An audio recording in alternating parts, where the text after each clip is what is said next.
আমার নাম বিজয় কুমার বিন, এবিভিপি অখিল ভারতীয় বিদ্যার্থী পরিষদে উত্তর দিনাজপুর জেলার সহপ্রমুখের দায়িত্ব রয়েছে। আজকে কি কর্মসূচি নিয়েছেন আপনি? আজকের কর্মসূচি হলো 150তম বছর পূর্তি উপলক্ষে, ভারত বন্দে মাতরমের 150তম বছর পূর্তি উপলক্ষে পদযাত্রা রয়েছে, তিরঙ্গা যাত্রা রয়েছে। সেই তিরঙ্গা যাত্রা আমাদের আশাটকিস মোড় থেকে বিদ্রোহী মোড় পর্যন্ত হবে।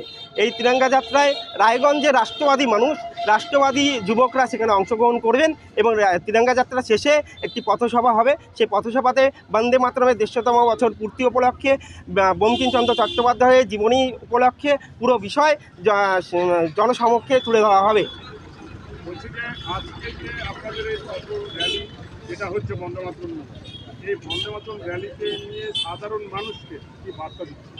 সাধারণ মানুষকে এটাই বার্তা দিচ্ছি যে শুধুমাত্র বন্দে মাতরম একটি রাষ্ট্রীয় গান নয়, রাষ্ট্রীয় বন্দনা নয়, বন্দে মাতরম আন্দোলনের একটা শক্তি, বন্দে মাতরম বিদ্রোহের একটা শক্তি, বন্দে মাতরম পিছিয়ে পড়া মানুষের এবং যুব সমাজের একটা বড় শক্তি। আমরা দেখেছি ইংরেজদের বিতাড়িত করার সময় বিপ্লবীরা এই বন্দে মাতরমকে মুখরিত করে, এই বন্দে মাতরমের ধ্বনি উচ্ছ্বসিত করে এই বন্দে মাতরমের মাধ্যমে ইংরেজদেরকে বিতরণ করেছিল, আন্দোলন সংগঠিত হয়েছিল। আজকে পশ্চিমবঙ্গের যে অবস্থা রয়েছে, পশ্চিমবঙ্গের যে অরাজকতা রয়েছে, পশ্চিমবঙ্গে ভাতা বৃত্তি থেকে শুরু করে পশ্চিমবঙ্গের যে অবস্থা পরিণত করেছে, যুব সমাজের কোমর ভেঙে দেওয়ার নীতিতে পরিণত হয়েছে, এই পশ্চিমবঙ্গকে বাঁচাতে হলে বন্দে মাতরম ধ্বনিকে মুখরিত করে এই পশ্চিমবঙ্গকে পরিবর্তন করতে হবে এবং একমাত্র উপায় বন্দে মাতরমের ধ্বনির মাধ্যমে পশ্চিমবঙ্গের পরিবর্তন হবে। তাই পশ্চিমবঙ্গের মানুষকে, রায়গঞ্জের আপামর মানুষকে বন্দে মাতরমের ধ্বনির মাধ্যমে এই পরিবর্তনে সামিল হওয়ার জন্য আহ্বান।